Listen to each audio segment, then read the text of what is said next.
It's a Tuesday night, and you are lying on the couch in an apartment that costs you $1,470 a month.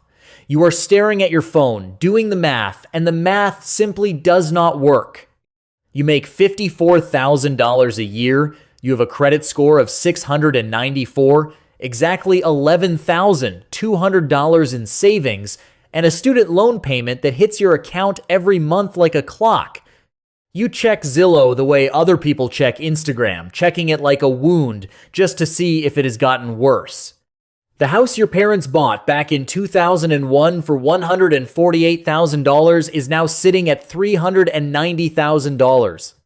You tell your friends you are saving up, but at your current rate, it will be another 4 years before you can even afford a down payment. The market is not waiting for your savings account to catch up. The market has never waited for anyone. Level 1. The first shift, 0 to 1. This is where most people stay, not because they aren't smart, but because they are optimizing for comfort when they should be optimizing for position. You read a forum post about a guy who bought a house in Columbus for $174,000, rented it out, and 4 years later pulled out $41,000 in equity to buy his next property. Something in your mind shifts. The first rule of the real estate game becomes clear. Your biggest obstacle is not your money, it is the fact that you think about real estate as a cost. The moment you see it as a vehicle, the entire road changes. You start studying the market like you are cramming for an exam. You learn what a cap rate is, what cash-on-cash return means, and why your debt service coverage ratio, DSCR, matters way more to a lender than your W-2 income. Eventually, you find an off-market 1960s brick duplex in a quietly gentrifying working-class neighborhood for $218,000. You pull the trigger, putting $243,600 and wiping your savings account completely clean.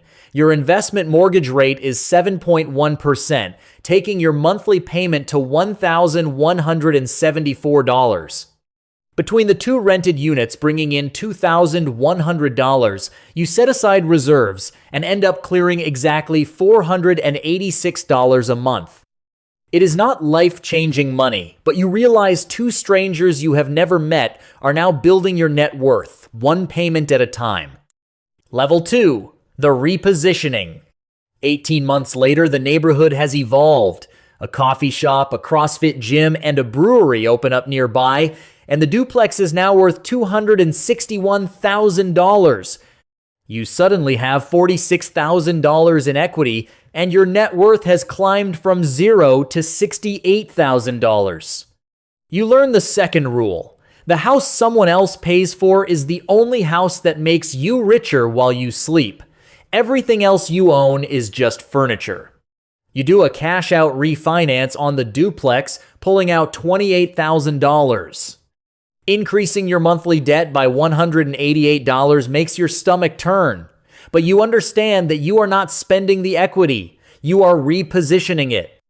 You take $22,000 and use it as a down payment on a 1,400 square foot single-family ranch house for $197,000. Before closing, you make yourself a pristine borrower by dropping your hard inquiries and moving money into the right accounts. You now own 3 units bringing in $3,580 a month, netting you $847. You have successfully built a machine that runs whether you think about it or not. Level 3. Building a business. By age 31, your real estate portfolio is worth $458,000, and your equity sits at $156,000. You spent your 20s thinking home prices were a massive wall, and now you are sitting on 3 times that amount in equity built in just 5 years. You stop talking about your properties because people either want a piece of it or want to explain why it will fail. You find a 1,971 6-unit apartment building for $640,000. The net operating income is $41,200, which gives you a 6.4% cap rate in a market where the national average is 5.7%. You spend 6 weeks aggressively underwriting the deal, find undisclosed flaws, and negotiate $38,000 off the asking price. You fund the deal using $82,000 from a private money lender. You spent 8 months building a relationship with over coffees and dinners. This triggers the third rule. Below 5 units, you are a landlord. Above it, you are building a business. You hire a part-time property manager for $340 a month because your time is now too valuable. You hire a real estate specialized CPA who introduces you to cost segregation, and you learn how a Schedule E quietly legally reshapes your entire tax liability. At age 34, you cross $1 million in real estate assets. Level 4. The syndicator. You get a call about a 2-4-unit apartment complex being sold by an overextended developer in a secondary market.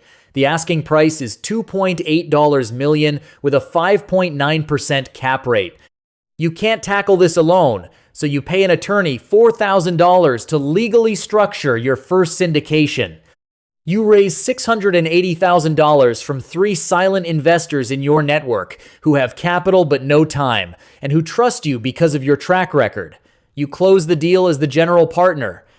This brings you to the fourth rule. The deal you get into matters less than the terms you negotiated to enter it. Most investors think they want cash flow. What they actually want is control. At 37, you own 47 units, and your real estate nets you $148,000 a year, finally crossing your day job salary. You sell your original duplex for $319,000 and execute a 1031 exchange, legally rolling your tax-free proceeds directly into a unit property. Your net worth crosses $2 million. Level 5. The institution. You raise a $4.2 million fund from 12 investors and deploy it into 2 value-add multifamily acquisitions, bringing in a full-time asset manager and professional property management software.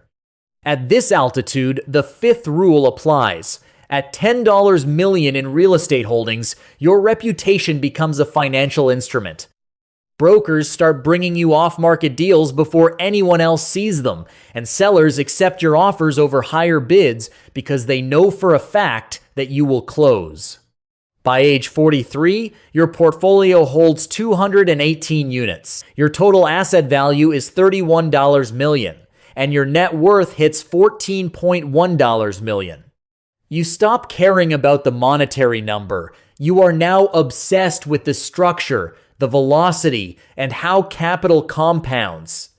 You take on a unit ground-up development, partnering with institutional equity and fighting through a brutal municipal zoning process.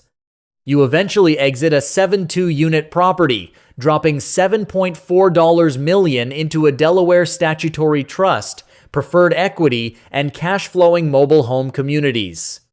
Despite this massive wealth, you still drive the exact same truck you bought in 2019. Level 6. You are infrastructure. The sixth rule is the final evolution. Above $50 million, you are no longer an investor, you are infrastructure. Cities plan their economic developments around you, and lenders custom build financial products for you.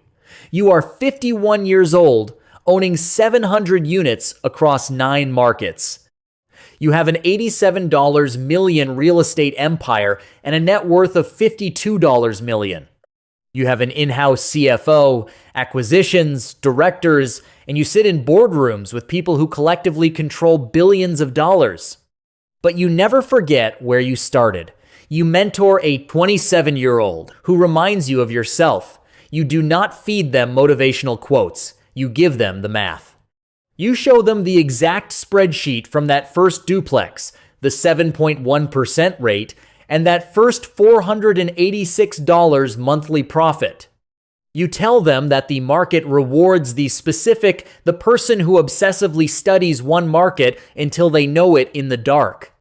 Because somewhere in the city right now, there is another 27-year-old lying on a rental couch. Their apartment costs $1,470 a month, and they are opening Zillow, doing the math that doesn't work, and telling themselves they are waiting for the perfect moment. But the machine does not run on confidence or inspiration. It runs on the first terrifying specific decision, a duplex, a down payment that completely wipes out your bank account. After that, someone else starts paying your mortgage, the math starts running in the right direction, and you finally realize what the word asset actually means. It always starts there. It always will.